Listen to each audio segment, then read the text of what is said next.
Cold water rushes through metal channels as kids jump and shout around a hand pump.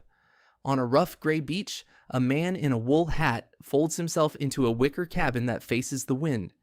In a small city kitchen, someone drops a tiny silver weight onto a soft-boiled egg and waits for the shell to crack in one clean ring. These scenes are not from a theme park or a design show.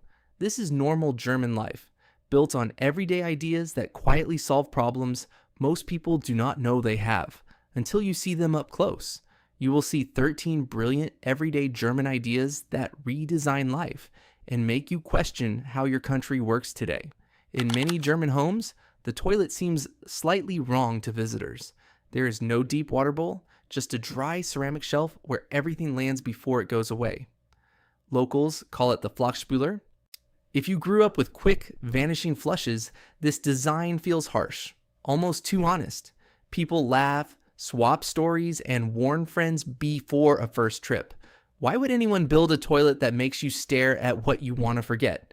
The shape looks like a joke, yet it stayed in use for generations, and that stubborn detail points to something deeper than simple plumbing. Doctors and families liked being able to see changes instead of guessing for years. Parents could spot blood or odd colors.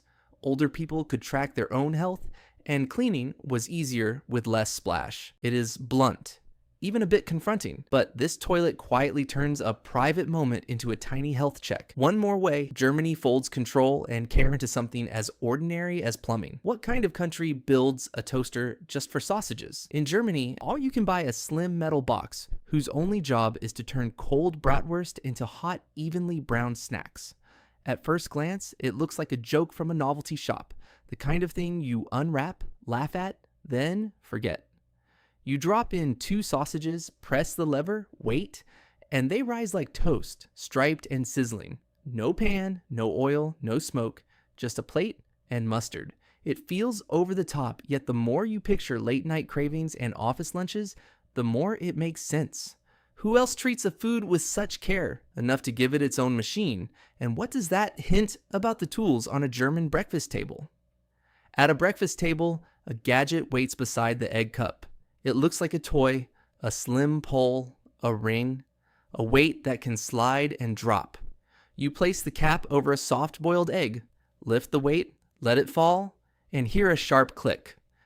When you pull the shell top away, the edge is almost perfect, as if someone cut it with a laser. Tapping with a spoon becomes unnecessary, and the shell stays in one neat band instead of flying into the yolk. It feels like too much engineering for a 5-minute meal, yet that excess is the point. Germany even turns an egg into a careful act of precision and control. The name says everything. Eier sollen Sollbruchstellen verursache R. And if breakfast starts with a perfect egg, the bread roll beside it will not be left to chance. Most kitchens treat bread rolls as an afterthought. You throw them into a hot oven, wait vaguely, and accept whatever comes out. Too hard, too pale, or uneven. In German homes and bakeries, the metal box itself often carries a quiet upgrade. On some toasters and ovens, there is a Brötchen taste, a little roll button with its own symbol. One press changes heat and time, so a cold roll comes back crisp on the outside, soft in the middle. No timers, no babysitting, just hit the key and trust it. Use it once, and every other toaster feels lazy. It seems like a tiny extra, yet it hints that breakfast here runs on design, not luck.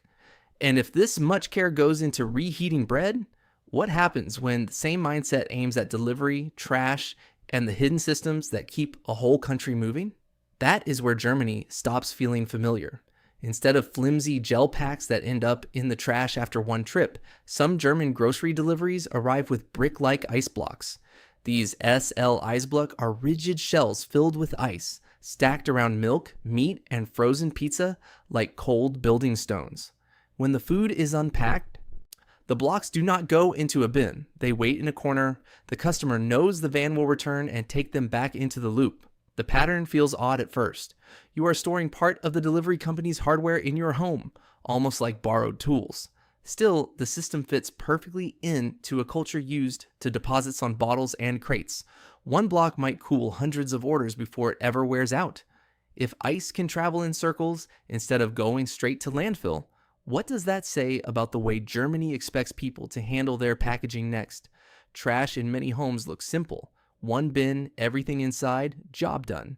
In Germany, plastic wraps, drink cartons, foil lids, and yogurt pots go somewhere else. They live in the Gelber sack, a thin yellow bag kept in kitchens, stairwells, and balconies. Only packaging is allowed inside. Food scraps, glass, paper, and batteries must find other places. The rules come printed on leaflets and websites, and they can feel strict or confusing. When you first stand over the open bag with something in your hand, you pause and ask yourself, does this count as packaging or not? And what happens if you guess wrong? If collectors spot the wrong kind of waste, they leave the bag behind with a bright warning sticker. The message is simple: try again. Neighbors notice, talk, and learn fast. Scaled up across millions of homes, this fussy sorting does something big. Packaging designers start to redraw boxes and bottles because every extra layer must fight its way through that yellow stream. Fewer mixed materials, fewer inks, more things that can actually be melted, ground down, and used again. The clever part is that it all begins in a hallway or on a balcony, with one soft sack and a shared habit. If even your rubbish has rules and responsibility, imagine how carefully Germany treats the tiny pieces of land where people escape the city. Families who live in apartments still dream of a patch of green in city life. On the edge of many German towns, that wish takes the shape of rows of gardens behind fences. These are Schrebergärten, rented plots with a shed, trees, and room for flowers or potatoes. Up close, they run on rules. Hedges can only reach a set height. Most of the land must stay planted, and loud parties bring stern letters from the club board. For an outsider, it can feel like someone tried to organize even the weekend. Yet lists for these plots are long, and families hand them down like treasures. In a square, children can climb trees, grandparents can sit under vines, and parents can grill without traffic roaring past. The stress stays outside the gate while everyone inside moves at garden speed. Nothing in these plots is random. Once again, the same tension appears. How can a place feel free and strict at the same time? When you see how carefully this escape is designed, you start to notice what Germany does next with beaches that are windy, cold, and still somehow cozy. Walk along a German North Sea beach on a cold day, and you see rows of wicker cabins facing the water. Each one has a wooden base, a curved hood, and striped cushions inside. Locals call this seat a Strandkorb, a basket for the shore. You pull the top forward and the wind drops at once. A small table folds out for coffee, and a footrest slides forward so you can tuck in your legs. From a distance, it seems like old furniture that wandered onto the sand, too stiff for such a wild place. Up close, it turns rough weather into a living room with waves for a wall. People sit outside for hours in coats and blankets, reading, talking, or just staring at the gray line of the sea. When a country designs a chair that lets you enjoy bad weather, you start to see its beaches as a kind of outdoor room, and its streets as places where even tiny details are tuned for comfort and safety. Long before a child can read a street name, they can read a little man in a hat at the crossing. In parts of Germany, the Ampelmännchen stands with arms wide to say go, and plants his feet to say wait. His hat, posture, and bold colors are impossible to miss. Tourists buy him on mugs and shirts, so it is easy to forget he began as a safety tool from East Germany.